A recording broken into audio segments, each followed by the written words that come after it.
truth. Don't ever stop. You're on the air. As long as you got love.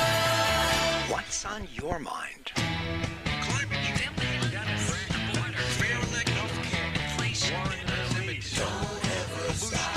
Don't ever stop. What do you think? Oh, that's right. What do you think is the question? We had a little snafu here, but we have her now. The Lieutenant Governor for the great state of South Carolina is with us right here on WCRS Radio. So, Lieutenant Governor, in the hunt to become the next governor for the great state of South Carolina, how you doing today? I'm doing well, my friend. You know, you've been predicting this forever. You've been asking me the question forever, and you were there, and thank you so much for coming. It was a great announcement. There was so much excitement. I felt bad we couldn't get everybody in one room. Pam?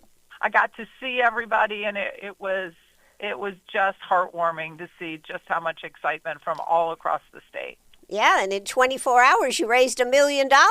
That's people putting their money where their mouth is, right?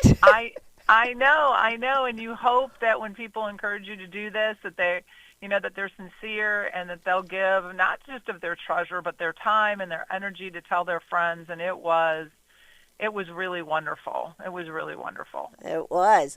So, everybody is just wondering, Pam, since you've been the lieutenant governor, everybody is wondering where you're going to, what is going to be your platform? Now, I mean, I know you told us the things, but how are you going to govern? What's going to set you apart from Governor McMaster?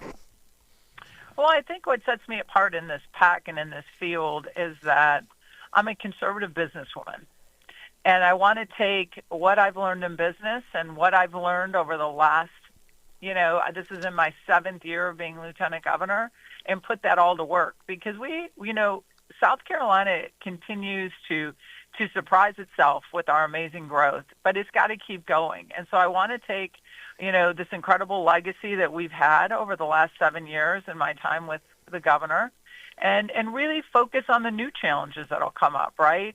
We've started talking about energy. We got to keep our people safe.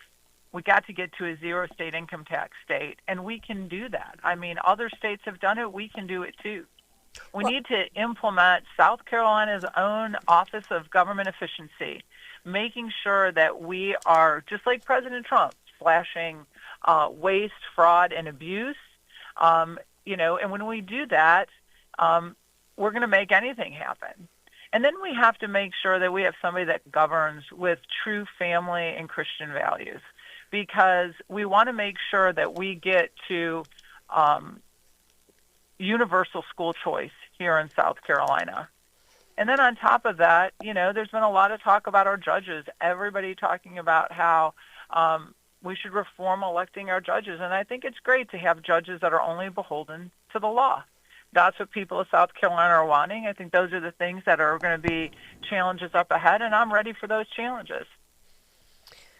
Well, I think that's great. But one of my questions would be, Pam, if DOGE is a good thing, and it is a good thing, have we implemented that in the government right now under Governor McMaster?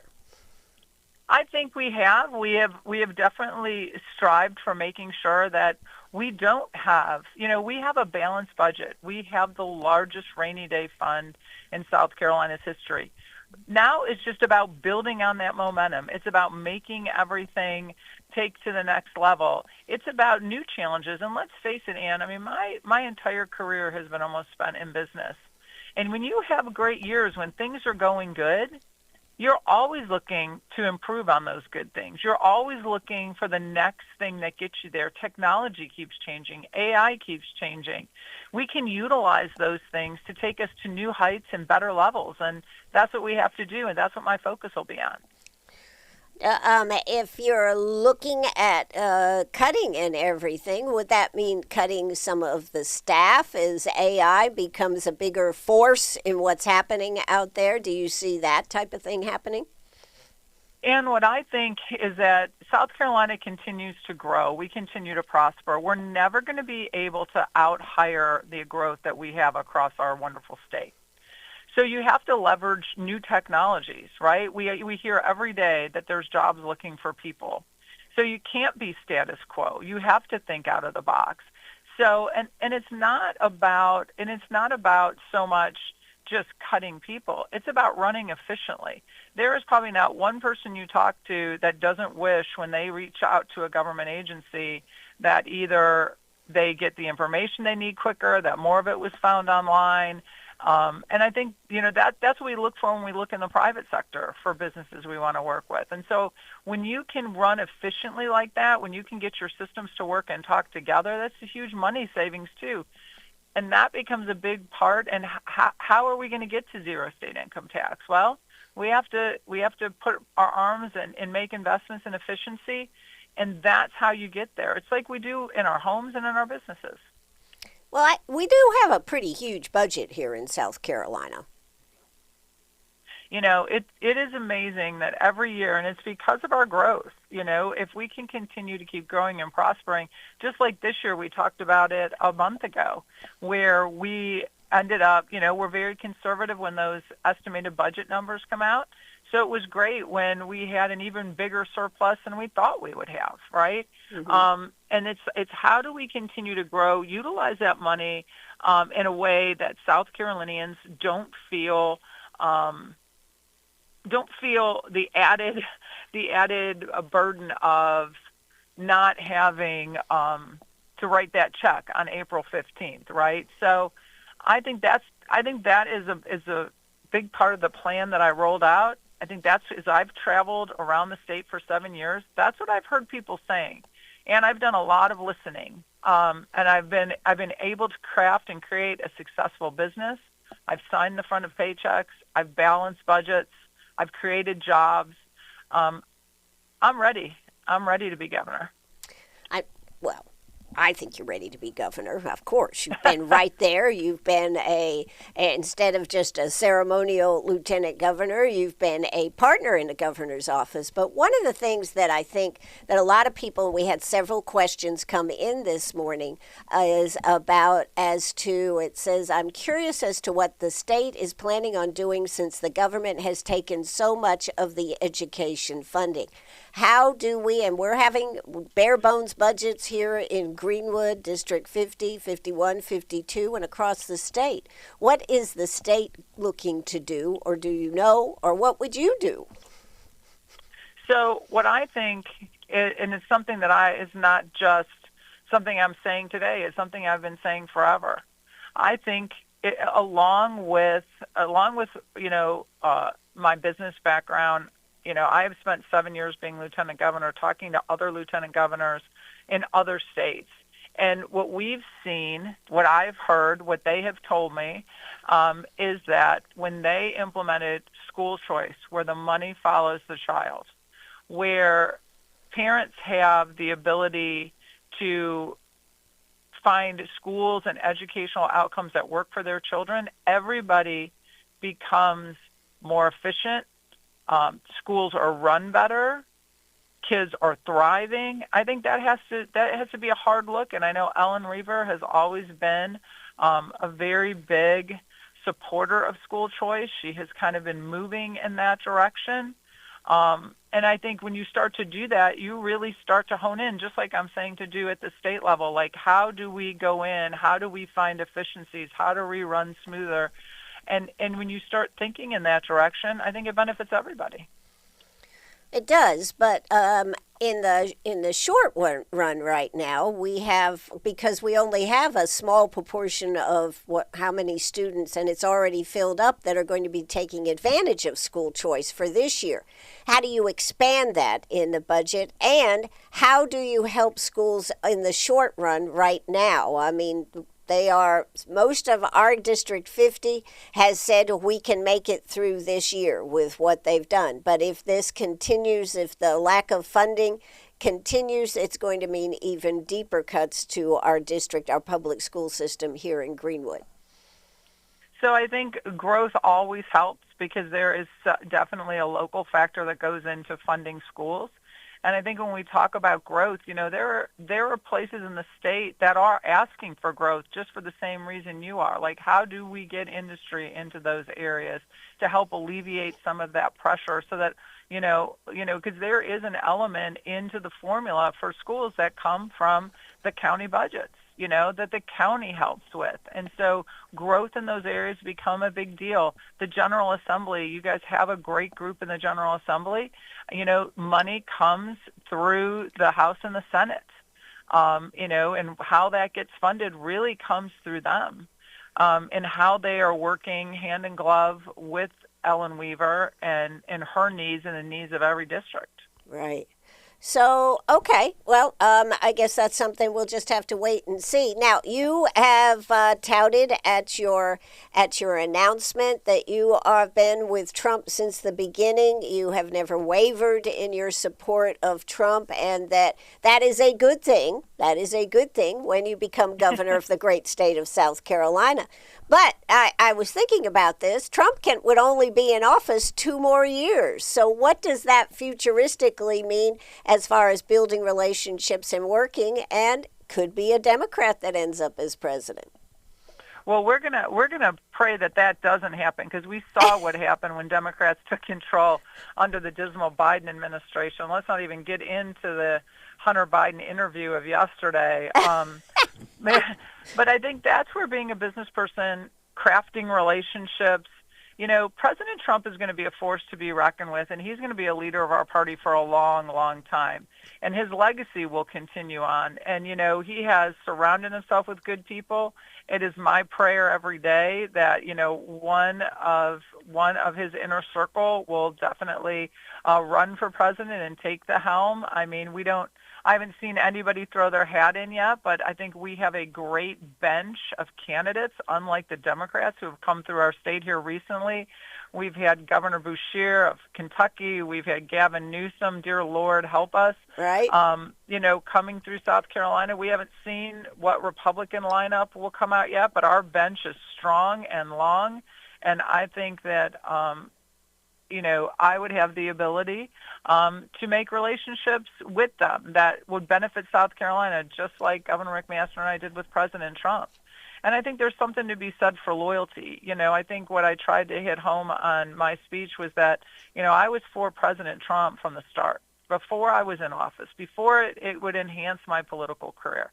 When he announced his 2024 campaign in January of 23 here in South Carolina, look at all the people around the state who are getting into this race and other races that have said, "Well, I'm a Trump supporter, I'm a Trump loyalist," and look at how few of us were standing there. The Right. governor and I standing there with the president when there was no polling, because we knew he would be the man that would be able to turn this country around, that he would be somebody that could offer peace through strength, and so. Well, I'm he's having very a proud tough of my time with record this the peace president. through strength, though. I mean, he is having a tough time. Nobody has bent as easy, I think, as he thought they would, right? Well, but the president is a businessman, and that's what drew me to him, to start supporting him back from day one. And if I was going to put my money on anybody who can negotiate a deal, it would be President Trump. And we have seen what he has done. I mean, sometimes you have to almost put it in check that he has only been president for 6 months. Right. And look at how much he has done in 6 months. There was a lot to do. The Biden administration left our country in really bad shape. We had wars that weren't there when he left. We had a border crisis. Oh, we I know. Had, right. Yeah, Right.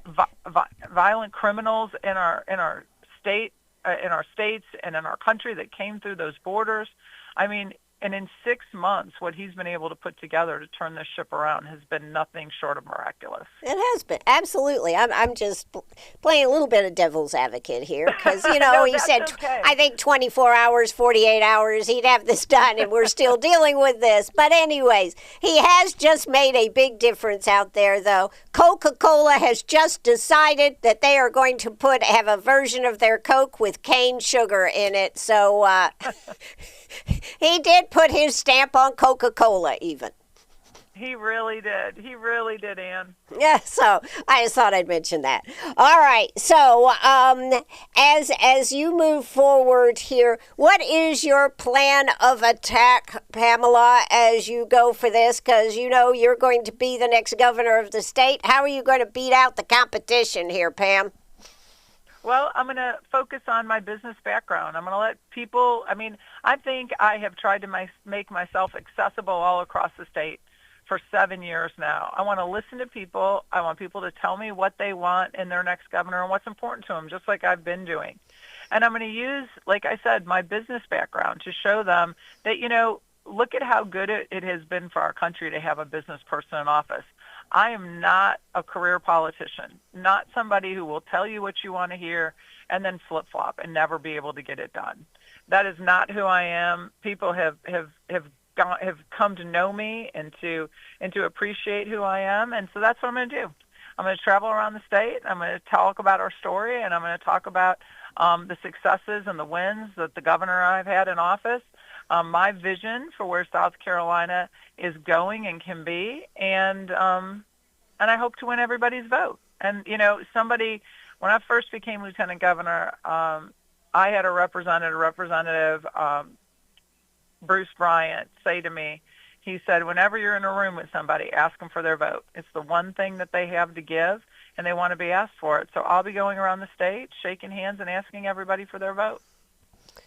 Well, I think that you certainly have put the work in to be the governor. Why do you want to be the governor, though? I would think 7 years you'd say, give me a break, I'm tired of this. You know why? Because I look out at the landscape, and I truly believe that I could carry this legacy on, that I can continue to make South Carolina even better, that I can take everything I've learned in business and really be an asset to the state. And I love the state I live in. This is where I grew my business. This is where I've raised my children. This is where I will spend the rest of my life. And so my dad and my mom always said to us, if you can serve, you should. And this is the way I'm serving the people in the state that I love. I know that David is proud of you, but he doesn't want to share you either, though, does he?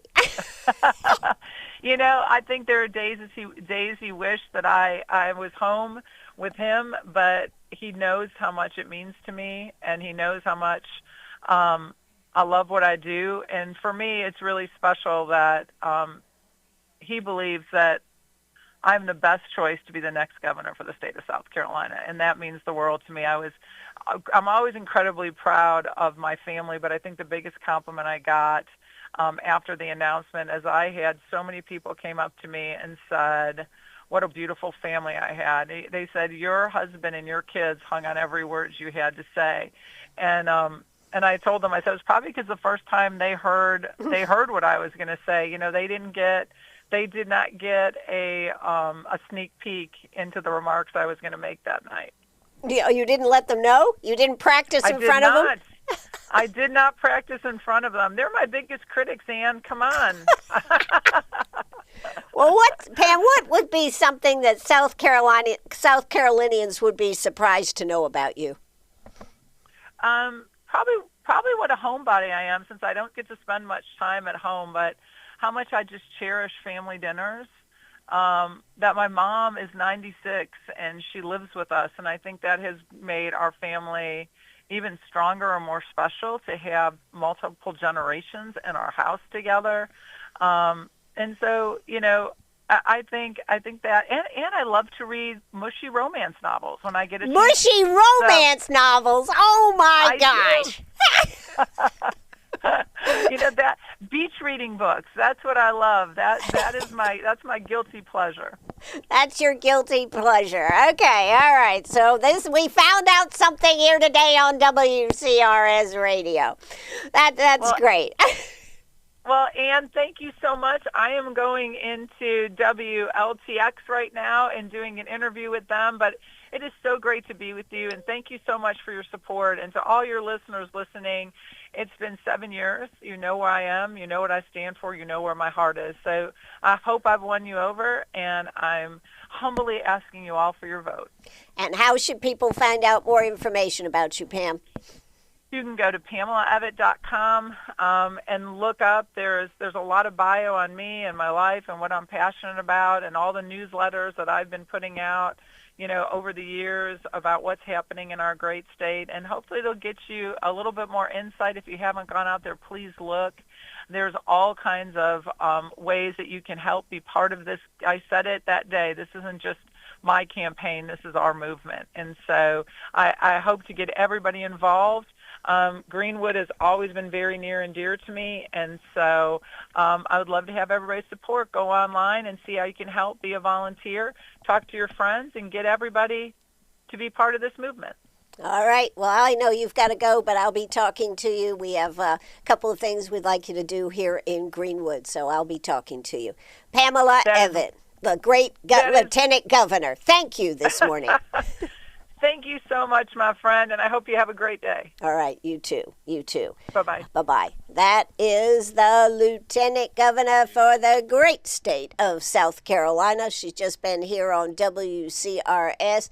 I think that may have been her first radio interview. I'm not sure, but she was running behind, and it looks like my Zoom equipment, due to a power outage, was not connected properly. I've got to learn how to do this. But anyways, we did it. We got it done, and she was on the air this morning. What did you think? What did you think about what she said here today? That's what I would like to know. 864-229-7984. What'd you think? What'd you think? I think that Pamela Evette has for a long time been under the governor's wing, shall we say. She has been the lieutenant governor. She has made it quite plain that they have been a team, and that she has had to be right there with him. Not that she doesn't absolutely support the direction and things that has happened. My hope for Pamela Evette is that she is able to, in this next time that is remaining as her lieutenant governor, that she will be able to be a little more, shall we use the word, bold, because it's a two-edged sword for Pamela Evette. She has put her name in the hat. She wants to be the governor. It also remains to be seen, will she get the support of our Governor McMaster, and of course, where will she be with the support of Trump, of President Trump? She worked tirelessly in his campaign to get him elected. So, we got the interview done. It didn't go exactly the way I wanted because we didn't have quite as much time as I thought we would have because of the phone system. But we got it done here this morning, and I think that is the important thing. So, Coca-Cola. So, from that standpoint, anybody got any comments? 864-229-7984. Oh my goodness, the commercials. Oh. Okay. All right.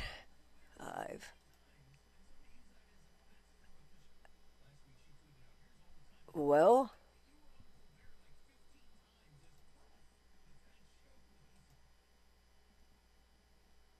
Hello, Ann. God. This has been a comedy of errors today. That's what I have to say. We have had a comedy of errors. I am sorry. Those of you listening on the radio, I guess you have missed some of my comments here this morning. Or if you could hear them, they were muffled over other things being said. Bottom line is here this morning that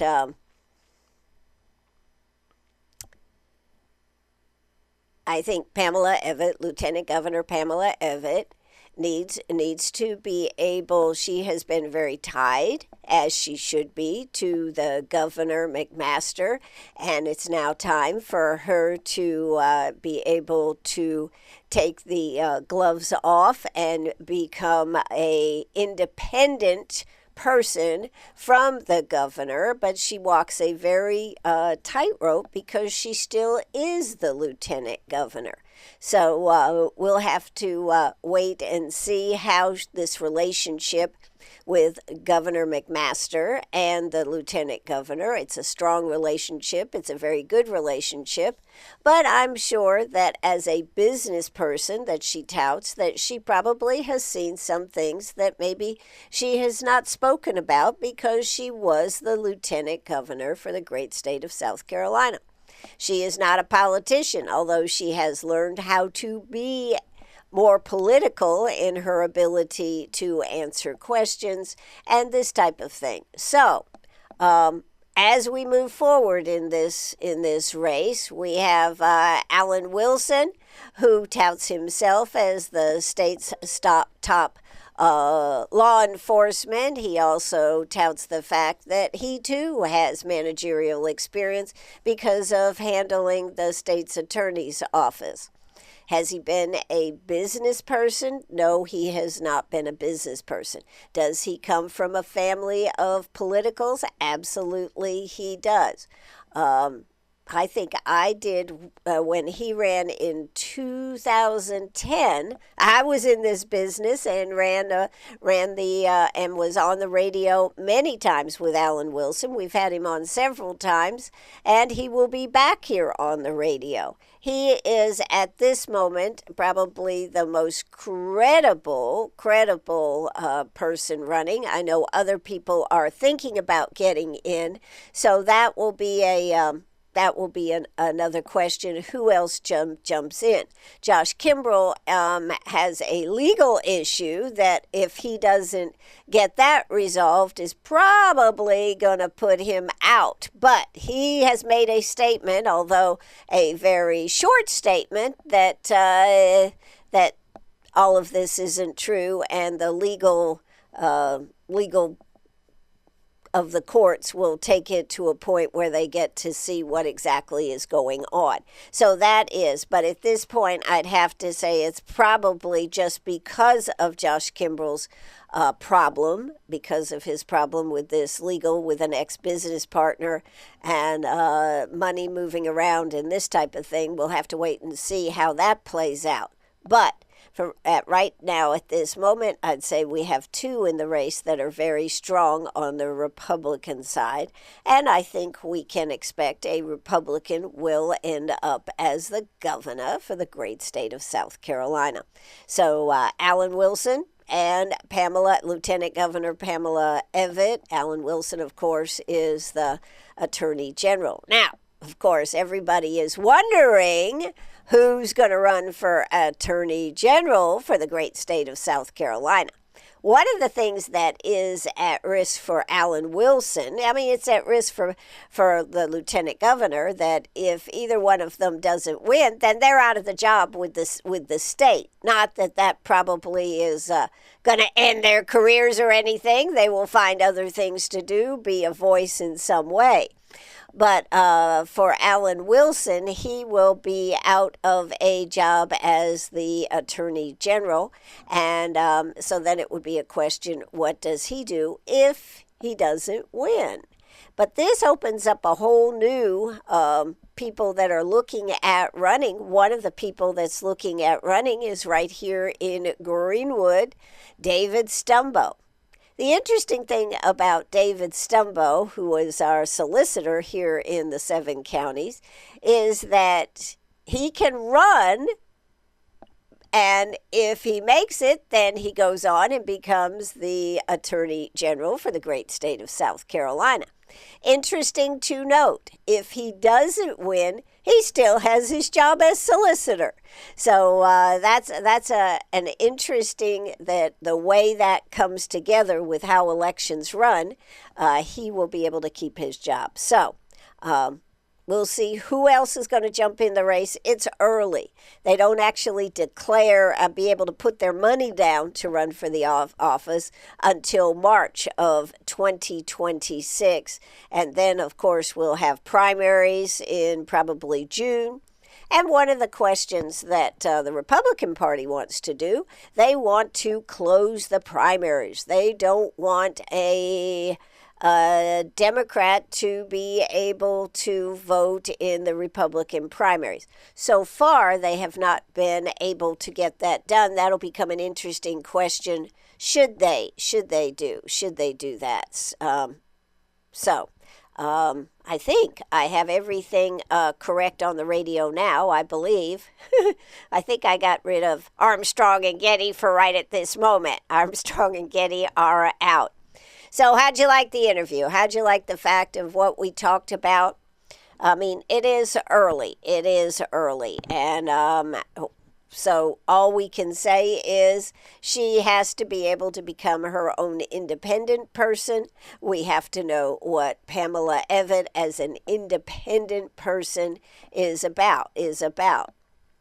You know, it's just like Alan Wilson being the Attorney General. When you're the Attorney General, you can't talk about all the things maybe you'd like to because you've got cases and you've got all these type of things. So I think futuristically, you need to get information. You need to, if you're interested in Pamela Evette, even if you're not interested in Pamela Evette, you should go ahead and sign up for her newsletter. Well, why? I don't care. Why? Because you want to be apprised as to what she is talking about, what is her position, and who knows, she might change your mind. She might come up with something that would interest you. So that's my kind of take on where we're at right now. She is off. She is running. She is in it to win it. She's calling it a movement, and I say congratulations to Pamela Evette. I say congratulations to anybody that puts their name in the hat. I love the fact I get to sit on the sidelines and kibitz about it. So I would rather be in the kibitzing than having to taking the slings and arrows. I take enough as it is as a talk show host, but I'd rather be glad to be on the sidelines just analyzing and taking this information in. Speaking about analyzing, I just want to share one discussion. What the heck did you think of Hunter Biden's blasting the Democratic Party? OMG. He let it rip in more ways than one, didn't he? He certainly did. Are you surprised? No, not really. Do you think he used too many F-bombs? Yeah, probably. Do you think he was doing any cocaine? That's the big question out there. I've heard all kinds of discussion. He wasn't out there in a daze. He'd taken just enough to hype him up. I think that might be true. He did seem a little willing to just let it all rip. And the next question is he going to run for president of the United States? Since he's gotten this lifetime pardon, what has he got to lose? If he could get the support of a bunch of people, who knows? I'm sure there are a bunch of people who say, yeah, man, let's have Hunter Biden. All right. They are releasing files left and right, trying to, I'm going to say they're releasing files as trying to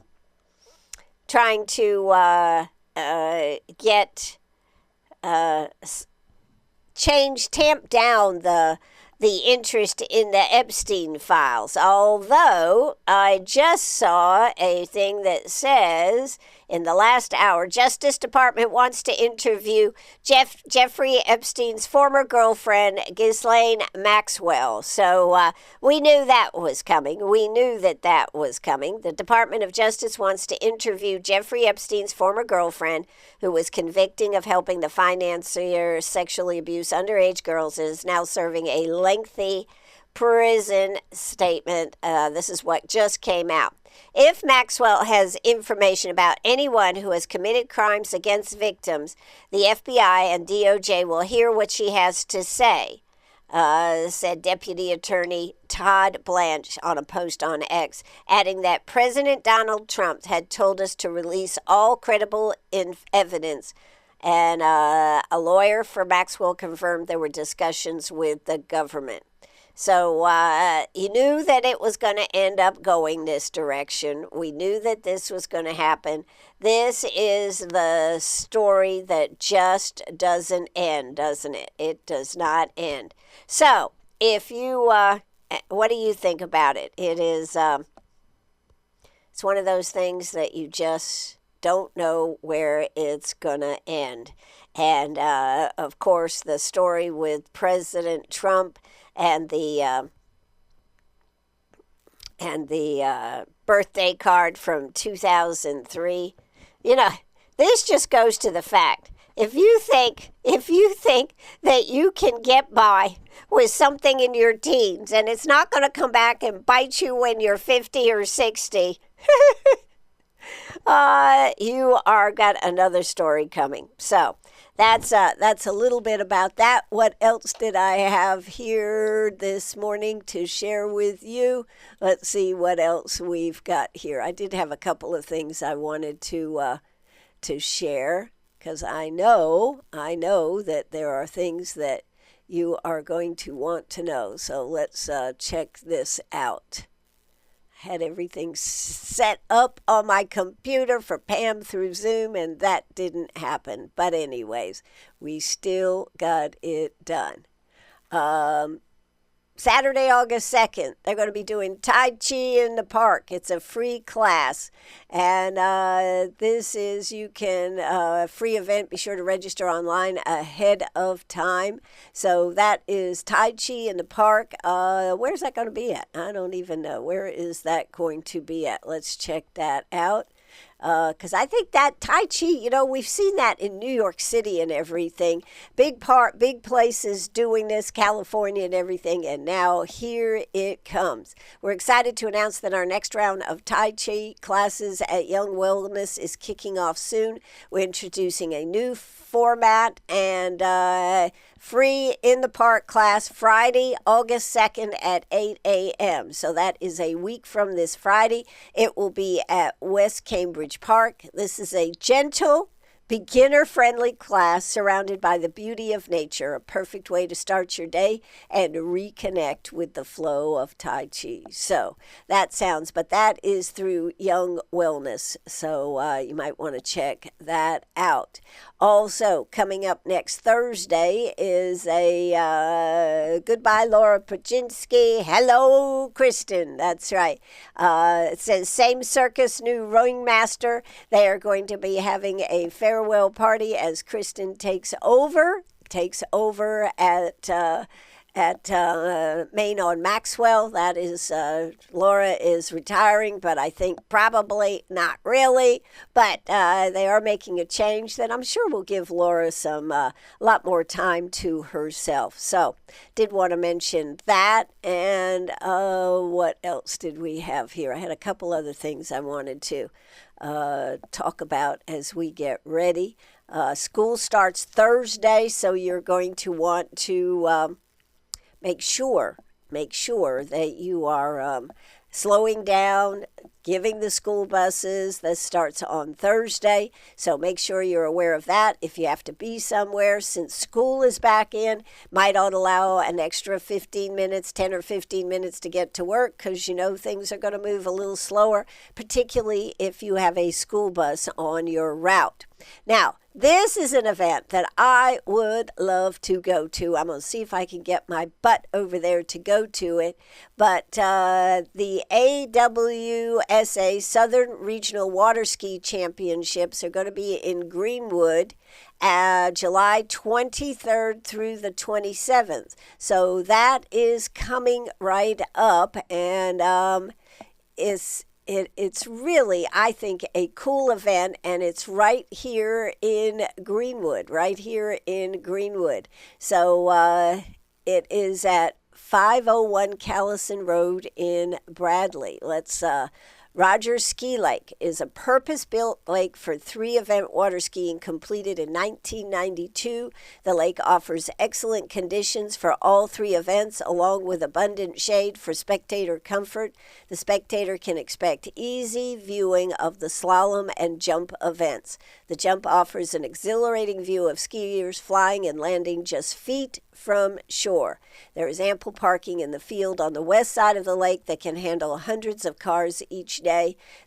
The lake is approximately 20 to 25 minutes from area hotels and dining. Electric vehicle charging is $20 an hour. So the address is 501 Callison Road in Bradley.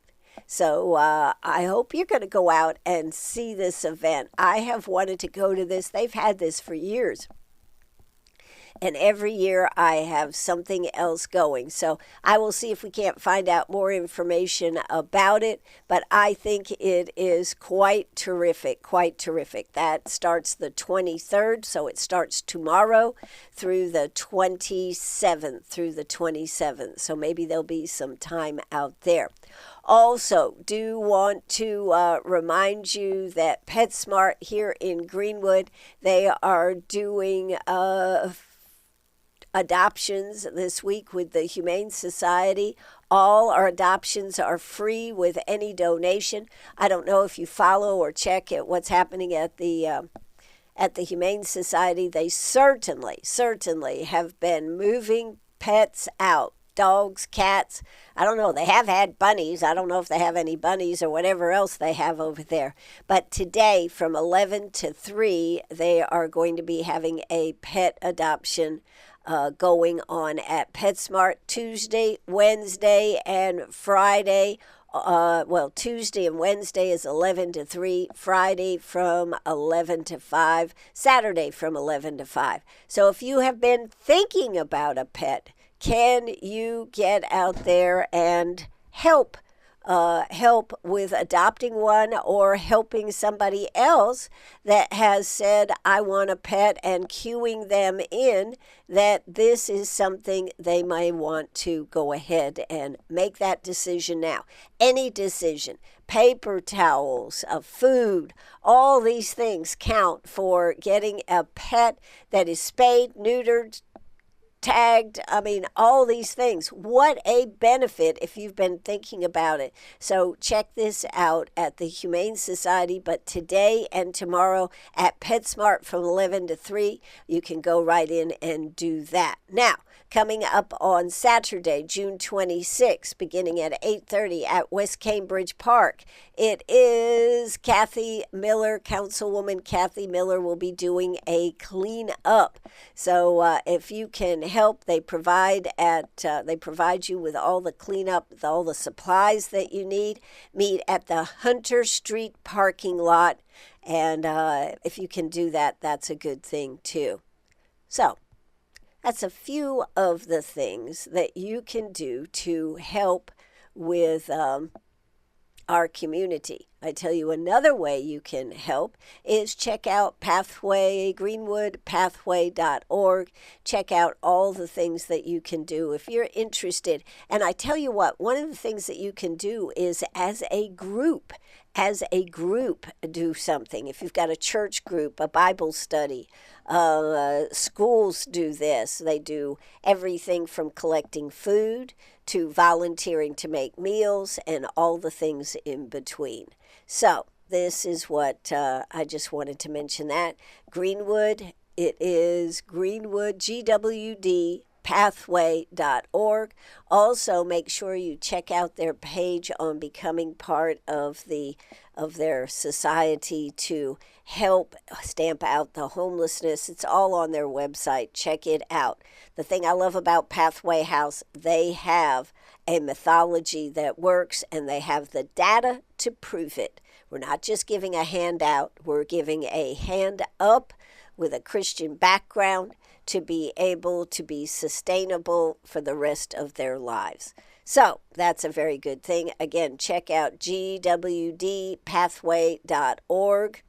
and you will find a lot of information on that page, and maybe you'd like to get involved and help. One of the ways you can help is when you make a donation, send it to Pathway House. Send it to Pathway House. And if you have a lot of stuff, they'll come out and pick it up. So that is the Pathway Thrift Store, open Tuesday through Saturday. All right, now, moving on to it. One other thing that I want to talk about, and then I'm going to close it out here. Yesterday, I happened to go to Red Bull for my lunch with a friend and had a lovely time. Walked out, picked up a fortune cookie, and brought it back. Actually, I'll be truthful, I took two, because just in case the first one was not what I wanted to hear. Well, I brought one for a penny. Okay, all right. And my friend didn't want one, so I didn't overtake, just in case you're going to try to do that to me. All right, so anyways, as I was getting in the car and I crushed my fortune cookie to see what was inside, this is what it said. Let life take you to amazing places beyond your dreams. Let life take you to amazing places beyond your dreams. I thought about that, and I thought, that's pretty good. So I kept that one and saving the other one for a day when I need hopefully another upper. So let life take you to amazing places beyond your dreams. What should I do? Take myself up on it and go? So anyways, I just thought that was fun. In my lifetime, I don't know about you, but in my lifetime, I love those fortune cookies. And I actually have half a dozen over my lifetime that I have saved because they were such great fortunes. I need to get them out and look at them and see if any of them have ever come true. Will any of them come true? Anyways, that's just a little. What do you feel about fortune cookies? Do you believe in them? Do you like them? Or do you go, nah, I don't believe in any of that crap? What if it came true? What if let life take you to amazing places beyond your dreams? Just by having that fortune, is my mind opened up to the possibilities that I might have something exciting around the bend? Let's hope so. I'm going to close now. I was going to tell you my story about the armadillo and Penny, but we'll save that for tomorrow. So you'll have something to look forward to right here on WCRS. I had no idea I had all these animals out there till I got Penny, and we have to be investigative on absolutely everything that happens. I do want you to know, I will tell you this, I'm feeling pretty proud of myself. Don't know if it would happen again, but she did chase some bunnies, and when I said, Penny, here, she actually came running back after she finished chasing the bunnies.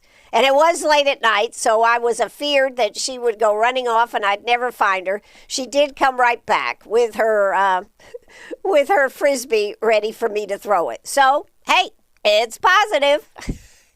I'm Ann Eller. This is WCRS right here in Greenwood. Remember, you can check out all the videos that we do right here on Facebook. You can always go back and watch it. In fact, you can watch this one 5 minutes after it's posted. It's up on our Facebook page, WCRS 98.5 FM, 1450 AM.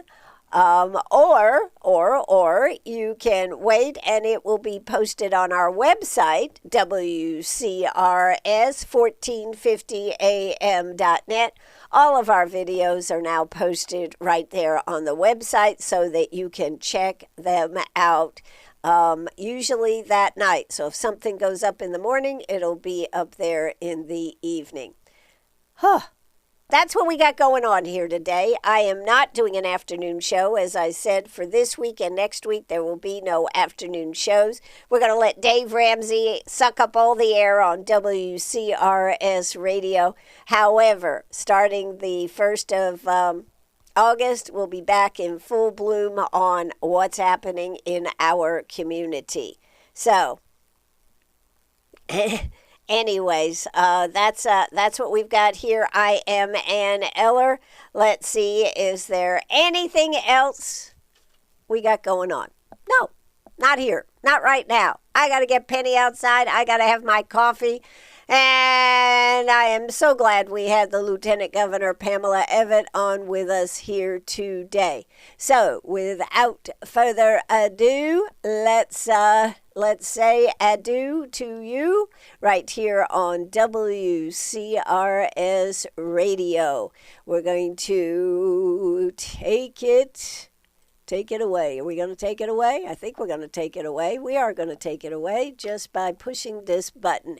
Have a great day. Bye-bye, everybody. That's going to do it for us.